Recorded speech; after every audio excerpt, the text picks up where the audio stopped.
Okay, let's call the meeting to order. Moved by Councillor Kotick, seconded by Councillor Keel. Resolved that the regular meeting commenced at the hour of 7 p.m. And be it further resolved that council acknowledges that we are meeting in the Robinson Superior Treaty Area on lands that have been traditionally used by several Indigenous nations. But we would like to pay special recognition to our closest Indigenous neighbors, the community of Bigdagon Nishnabek and Pic Mobert First Nations. We wish to recognize the long history of First Nations and Métis people in our region specifically and show respect to them today. All in favor?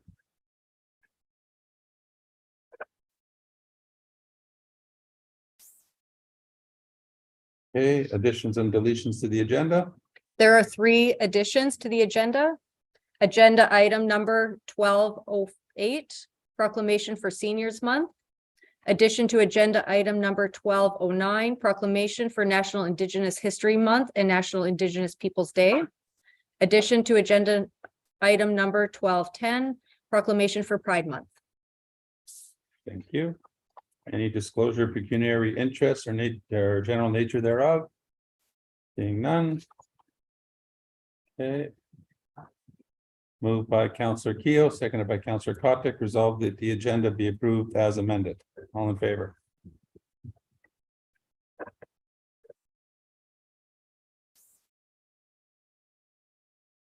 Okay, no delegations, presentations, adoption of the minutes. Moved by Councillor Hudson, seconded by Councillor Keel.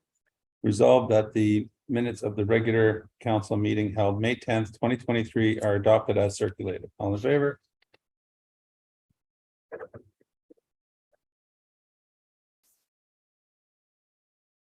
Okay, no petitions, correspondence. No correspondence. Okay. Reports of the committees. Moved by Councillor Keel, seconded by Councillor Hudson, resolved that the minutes of the meeting of the Thunder Bay District Social Service Administration Board held April 20th, 2023 be accepted as received. All in favor?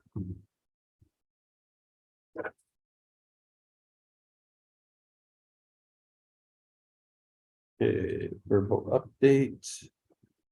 All I have for verbal update today is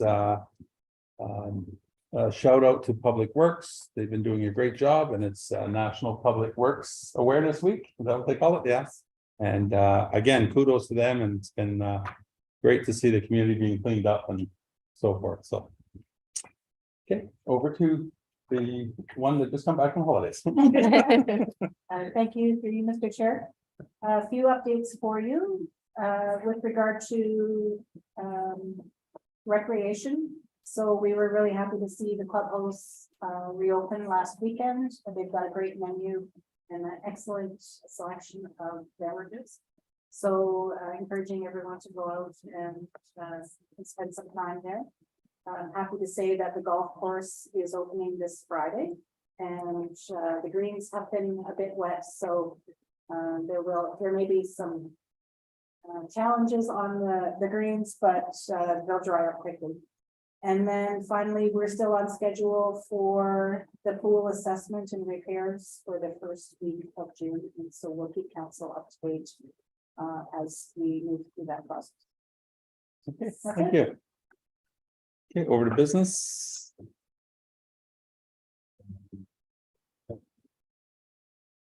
Okay, moved by Councillor Keel, seconded by Councillor Kotick. Resolved that council request delegations with the following ministers at the Association of Municipalities of Ontario 2023 Annual Conference. Okay, that will be myself and Councillor Keel. And you, okay. What are we suggesting for delegations? So I would suggest trying to have a delegation with the Minister of Environment again.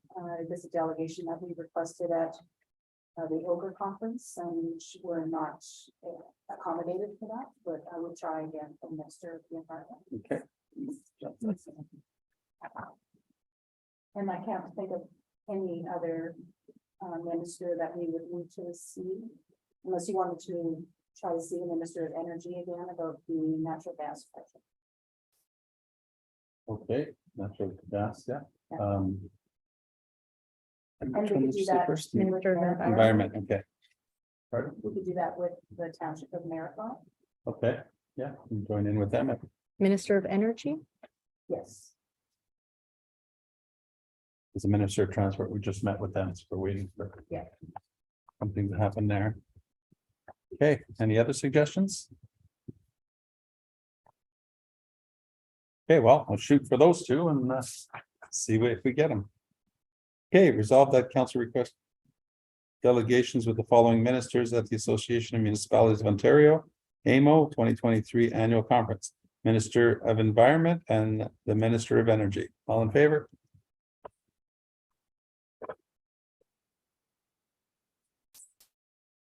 Okay. Moved by Councillor Kotick, seconded by Councillor Keel, resolved that council is in receipt of administration report admin 2023-18 submitted by Jolene Keel, clerk, regarding 2022 remuneration and expense paid to members of council for information purposes. Thank you, through you, Mr. Chair. So this is an annual report that is brought forward to council. It's a requirement under the Municipal Act. It's something that needs to be made public. So if anybody has any questions, I could try to answer them for you. Through the chair, I just have one, it's more of a clarification. So in there, you use the bylaw 2016-04 for our travel expenses. I know we did update that at the end of the last term, so I'm assuming that the reason it's reflected here as the old one is because there was nothing after the update. There was none of the travel after the update. The reason that is reflected is because that is the bylaw that was used previous in the year. Okay, So for council expenses. thank you. Nothing else? And you're done, okay. Okay, and further that the 2022 remuneration and expense paid to members of council be posted to the township's website. All in favor?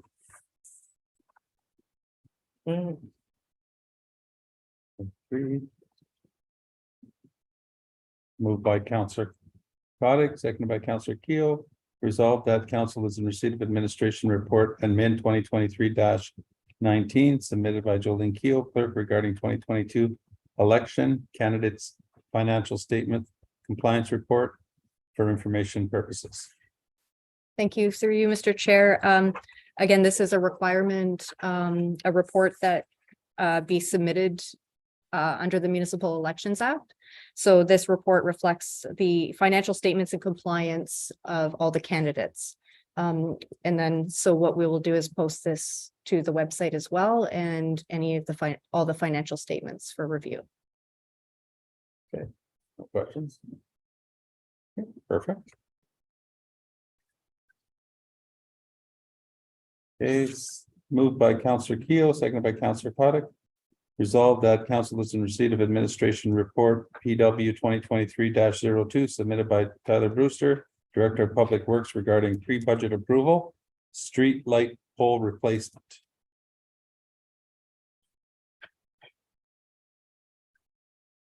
Through you, Mr. Chair, I think we probably all reviewed the report, but just want to see if there are any questions, comments, or concerns about it. Through the chair, just a comment, thanks for being proactive in the safety concern. That's the base one there. Took the time to go around and inspect everything and, you know what I mean, and it's great, good to be proactive on this, since, or, it's an issue in the future. Well, thank you. Yeah, I'm gonna reiterate that that's something that's generally overlooked, that nobody even thinks about until like what happened last year, one fell over. And it kind of opens our eyes to say, hey, we got to look at all the things like that. So again, thank you. And as far as the report's concerned, I say that we have to go ahead and get them all done. Through the chair, just one additional thing. So there was recently one that was actually knocked down. Oh, I know that's separate from this, But can that be included in that, or we can have to do something separate? So that's gonna be part of this. That's me, okay. Yeah. That's Thank you. Perfect. Okay, thank you. Okay, and further that council authorized pre-budget approval for the replacement of all 21 street light poles from the Infrastructure Improvement Reserve Fund. All in favor? Perfect, thank you.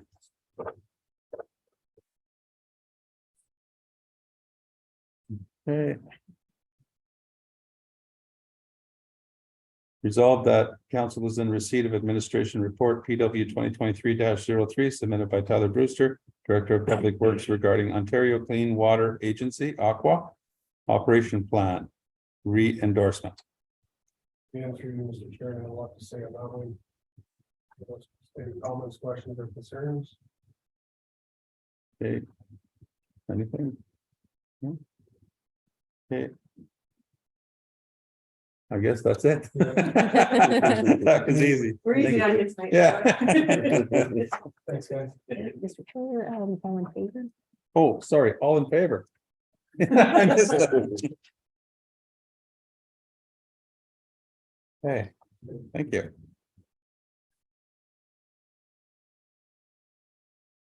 Okay, moved by Councillor Kotick, seconded by Councillor Hudson, resolved that council is in receipt of administration report ENF 2023-03 submitted by Marcel Demars, Manager of Bylaw and Airport Services regarding bylaw to appoint Matthew Gascon, Property Standards Officer, Inspector for the Corporation of the Township of Manitowoc and bylaw to appoint Matthew Gascon, Inspector for the purpose of enforcing the prescribed maintenance standards for residential rental properties in the Township of Manitowoc. Yes, through Mr. Chair, there's two of the report. One is for Matthew to be appointed as the property standards for the Township of Manitowoc for our bylaw of property standards. The next amendment report is for Matthew to be appointed inspector under the RTA, which is the provincial legislation for residential commercial property, like the rental property. But not the, like the motel, that's not included in that. It's just private residential rental property. So there's two, that's why there's two. There's a little bit difference. Okay, so one's for commercial rental, one's for One is residential for- rental? One is for the property standard that we passed for the Manitowoc bylaw. That's the property standards officer. Then under the RTA is the property standard inspector. Any questions? Chair, is there any formal training or education Matthew has or has to take to be able to do these? Very good question. So Matthew just finished his level 2 for another role. And I got an email to the Property Standard Officers Association of Ontario, and as soon as there's room for education for Matthew, it will let me know that he's also going to start taking those courses. Okay, thank you. Any other questions? Perfect. Okay, and further that council approves the following bylaws, being a bylaw to appoint a property standards officer, Matthew Gascon, and being a bylaw to appoint an inspector for the purpose of enforcing the prescribed maintenance standards contained in Ontario Regulation 517/06 under the Residential Tenancy Act 2006, SO 2006, C17, Matthew Gascon. All in favor? Thank you. Thank you. Right.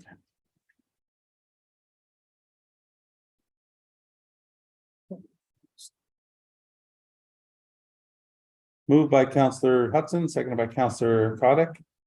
Resolved that council is in receipt of administration report TR 2023-01 submitted by Aaron McGregor, Deputy Treasurer regarding water meter program review.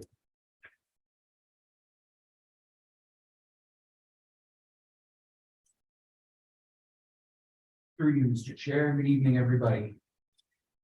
I'm going to start with a brief overview of this report. I'm not going to go too far in depth. I'm sure that you've all read it, and after I just went over an overview, we'll take whatever questions and concerns you might have. So as you may know, in 2005, council approved water meter program to bill residents on a pay-per-use model. Pay-per-use model, like the one that we have, encourages conservation of water. There's no debating that conservation of water is achieved through a pay-per-use program. However, there are significant costs associated with the pay-per-use program in the form of overhead associated with purchase and maintenance of meters, as well as the maintenance and administration associated with this detailed billing.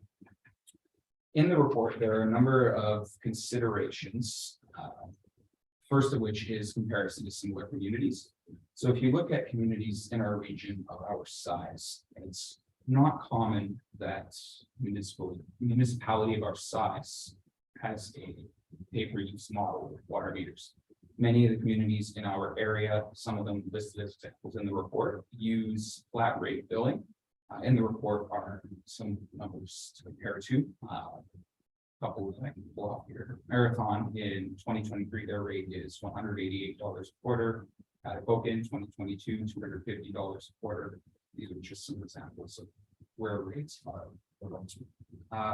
At present, we have some serious issues with our water meter system.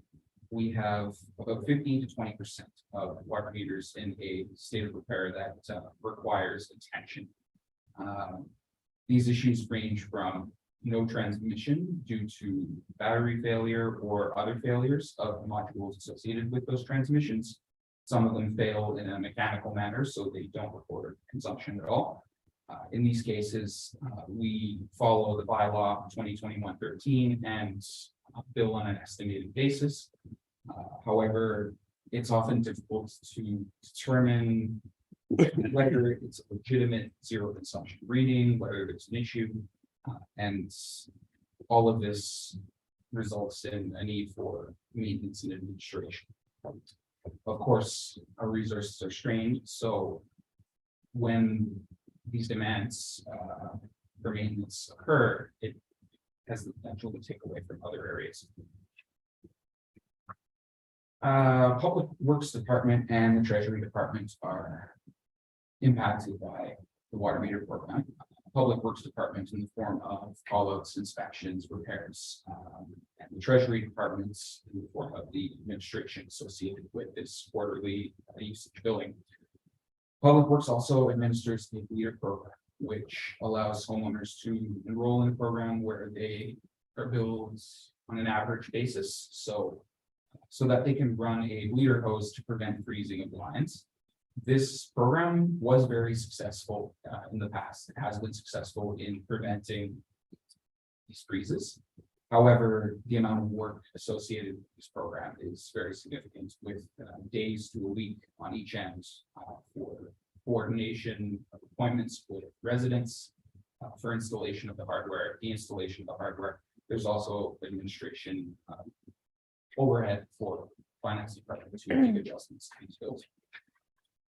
Water supply impact, I touched on the fact that water meters certainly do help with consumption. I consulted with our water system operator, Aqua, and we have a rated capacity of over 10,000 cubic meters per day.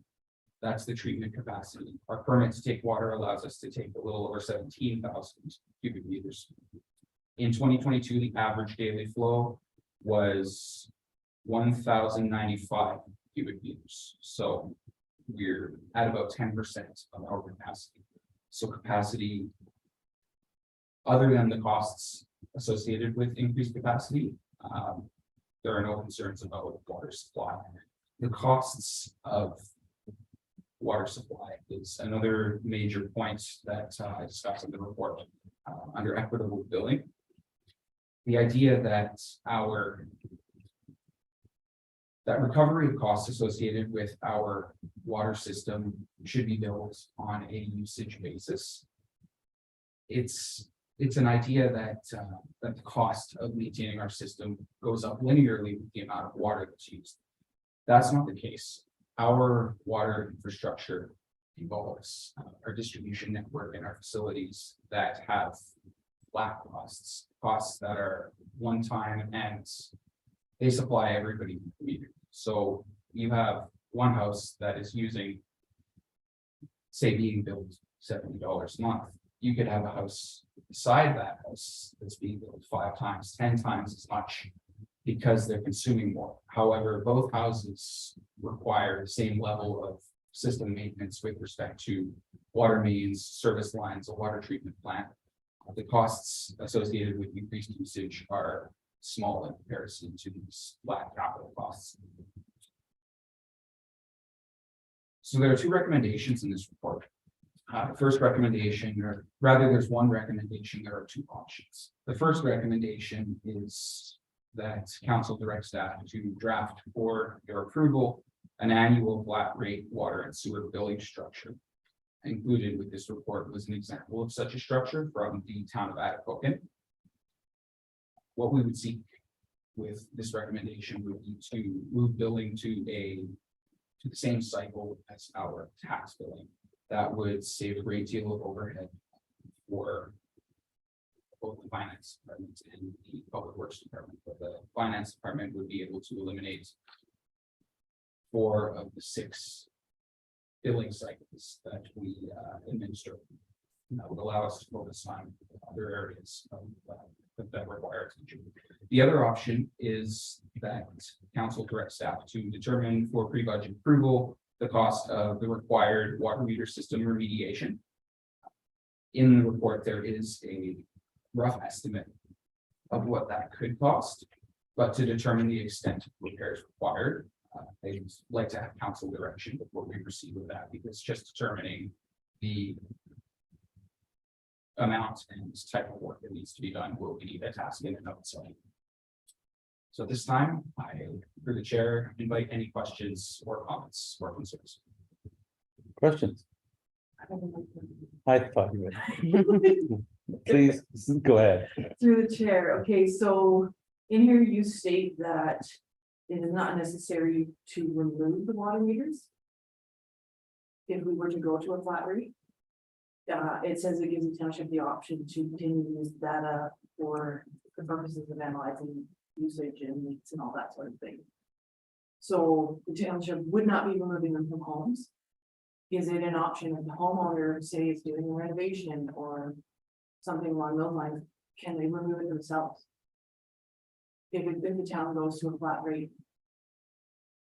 I would say in response to that, through you, Mr. Chair, that this would be something that would be looked at and established per our existing water meter policy. I think that further consideration would be required for that. Initially, off the cuff, my thought would be that if a homeowner really wants meter removed while they're doing renovations, they would probably be asked to get approval because it is still municipal infrastructure.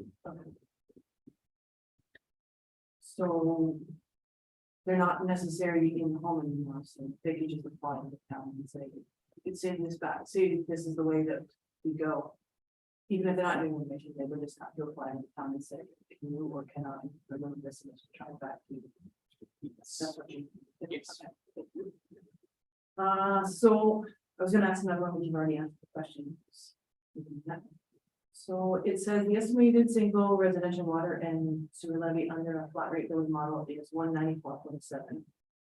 And then it goes on to discuss commercial, industrial, multi-residential, that sort of thing. Now, that's just a number you put down. It's not like a guarantee. That's just you're saying this would be an estimate. You'll come back to us with a more accurate number. That's correct. Now, the last thing is, so it says a major concern related to flat rate model is the impact on vulnerable populations, including those living alone and utilizing little water. Should council direct staff to draft a new rate structure, administration recommends creation of a water sewer levy relief program for low-income seniors and persons with disabilities, senior to those required to taxpayer municipal. So my question on that is, would that also be extended to people who are low income versus living in low income housing? Because they're not necessarily with a disability, person with a disability or a senior, sometimes they're just a low income family or person. So the details of such a relief program are certainly open to be discussed by council and among staff. We can look into that. That would be something that's possible. Not explicitly stated in the report is that when it comes to low-income housing, rental units, this potentially could shift the way that these costs are distributed. Some landlords may choose to build the water rate into the rent. So there are different ways that that could go. Yes, but also under that, under something like, for example, in town municipality, the way they are structured, they're not allowed to do that. They would have to still give them a loan. Well, that's why I'm asking. They can't have it into it, right? It's only allowed to charge so much. Right? I'm asking. Could I have a good question? Yes. Mr. Chair. Oftentimes, the ability for a municipality to create a rebate program is prescribed through the municipal act. And there's only certain situations in which we can offer reduced rates or rebates. And so we would have to go back to the municipal act to see if we can broaden the scope beyond seniors and persons with disabilities. And I apologize for one more, because I wrote down over here. Yeah, To the chair. Yeah, the bleeder program, so if this is the way that we go, it would just become a non-existent thing, if people could just put bleeders in their home, or do they still have to go through the town to do that? The former is correct. A leader program wouldn't be necessary for the town because there's no billing on the basis of consumption, so residents just run it. Thank you. Thank you. very good. Anything else? No. Anybody else? Through the chair, thanks for giving other options rather than down the road, just spending more taxpayers' money repeating the same process. So, thank you. My pleasure. Okay, anybody else? Nothing? Yeah. Yeah, I think that nobody here was at the table when the water meters first came out. But you're stating, was it 2005? That's right. Okay, I thought it was earlier than that, but. And so even at that, all the equipment obviously is outdated and. It sounds like it would be quite the expense to bring everything up to par and, hardware, software, all of that. So I think myself, this is definitely something that if you could come back, to the next meeting with firmer pricing for flat rate and more solid with like, I guess, game plan or however you think it should be structured. That would be what I'd be interested in seeing. Through the chair, I would agree with that, with just a couple of things that I had asked when you said it would have to be looked into that in this block that you just referred to about low income persons, what the primary are on that. And the removal of them, that's what I resident. What would you include in the report? Right, because I understand that the meters can be left there. Yes. Period. They're not hurting anything. No. Nobody will be billed accordingly unless they start leaking or break down or something. Then it would probably be the responsibility of the town if they whatever break down. Yes, there is possibility of that kind of thing, so it's something to explore. Okay. And another thing I just thought of is I'm pretty sure we still have the bylaw that, let's say for watering lawns, that it's even houses on even days. So that wouldn't change. So everybody, yes, you can use more water without being billed. But at the same time, we still have to conserve to that point, according to the existing bylaw. Okay.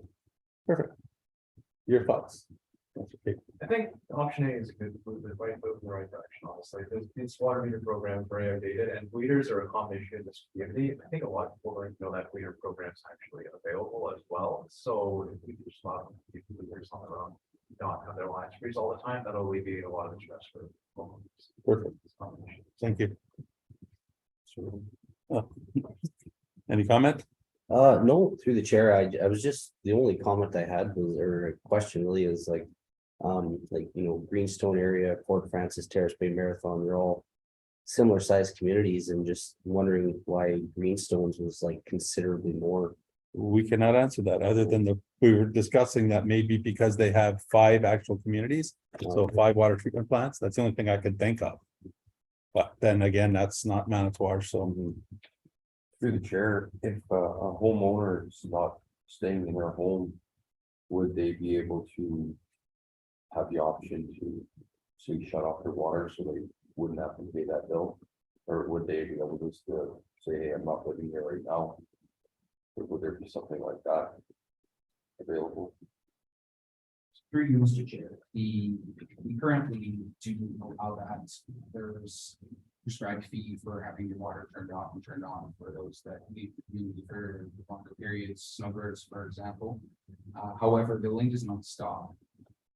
There's turned off.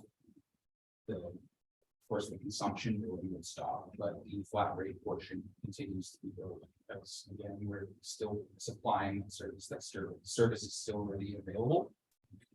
I wouldn't think that it would be an extended rebate program under this structure. Thank you. Okay, so. Your thoughts A or B or Option A A? for me. Certainly. Okay. Great option. So it sounds like that's what we're looking at. Okay, so.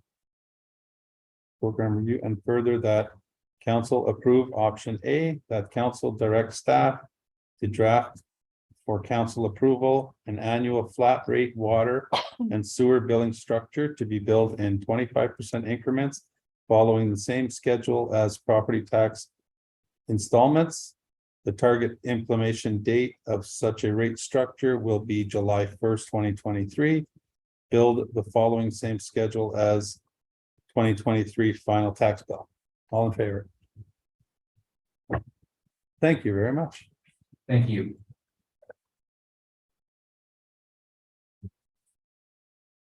Okay.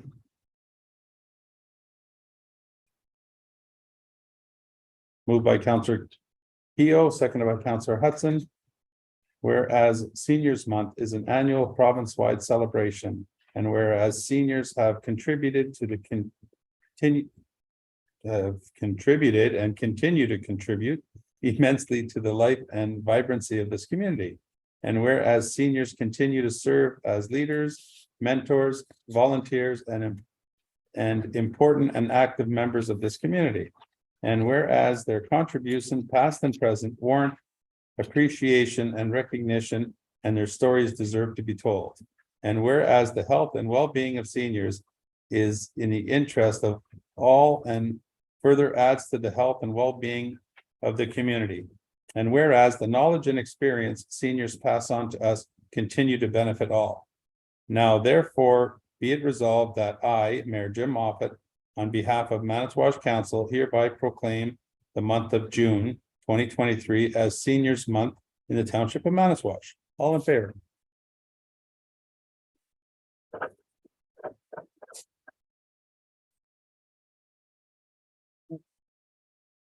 Moved by Councillor Hudson, seconded by Councillor Keough. Whereas the month of June is recognized as National Indigenous History Month, an opportunity to increase the visibility of Indigenous contribution, experiences, values, and culture, and to build bridges of understanding between the Indigenous and the non-Indigenous people throughout Canada and in the Township of Manitowoc. And whereas June 21st is the National Indigenous Peoples Day, a day to honor the unique history, heritage, and diversity of First Nations, Inuit, and Métis people. And whereas we respectfully acknowledge our neighbors, Pictigon Nishnawbek and Pic-Mobert First Nations, and that the Township of Manitowoc is located in Pictigon Nishnawbek and Robinson Superior Treaty of 1850 territory, and that the land on which the township lies is in the traditional territories of the Anishinaabe, Ojibwe, and the Métis people, who are the collective stewards and caretakers of these lands and waters in perpetuity and that they continue to maintain this responsibility to ensure their health and integrity for generations to come.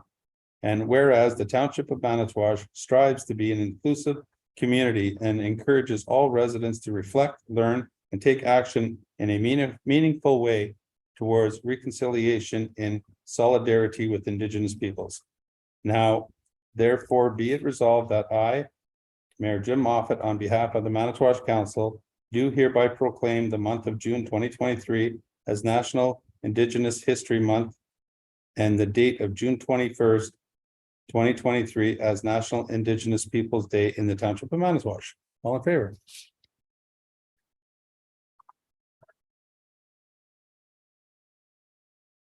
Okay, and another one. One- Let me get a drink of water. June is busy.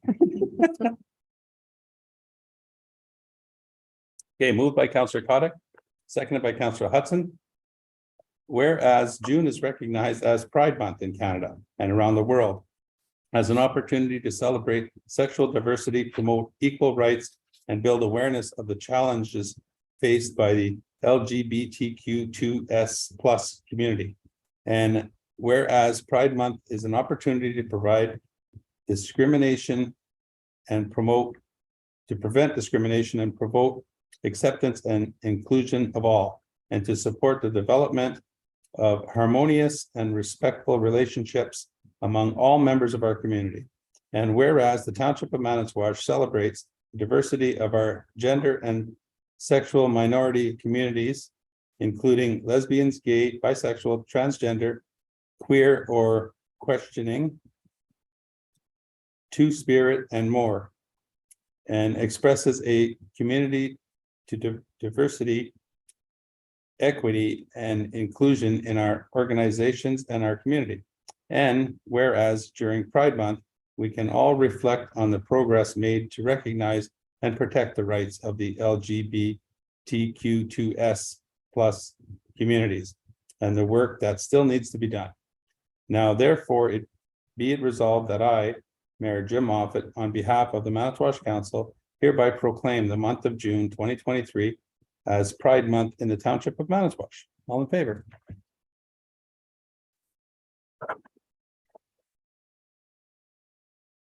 Okay. Where are we at? Bylaws. Okay. Moved by Councillor Hudson, seconded by Councillor Kotick. Being a bylaw to appoint a property standards officer, Matthew Gascon, be read a first and second time. And furthermore, be read a third time, passed and numbered as bylaw number 2023-20. All in favor?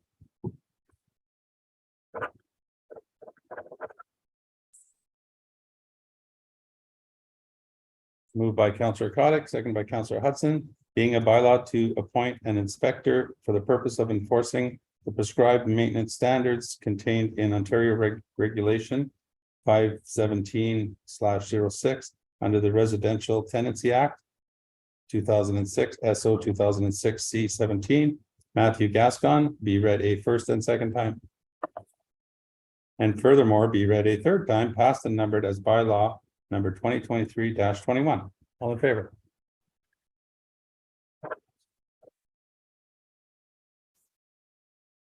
Okay, no.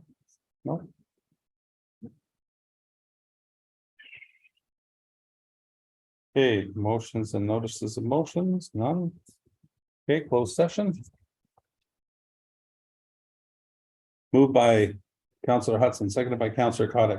Whereas section 239-4 of the Municipal Act 2001, SO 2001 C25 provides that before holding a meeting or part of a meeting that is to be closed to the public, a municipality or local board or committee of either of them shall state by resolution the fact of holding a closed meeting and the general nature of the matter to be considered at the closed meeting. Now, therefore, be it resolved that this meeting is hereby closed to the public as the subject matter being discussed falls under the following section. Section 239, 3.1(1). The meeting is held for the purpose of education or training members. E4M. All in favor?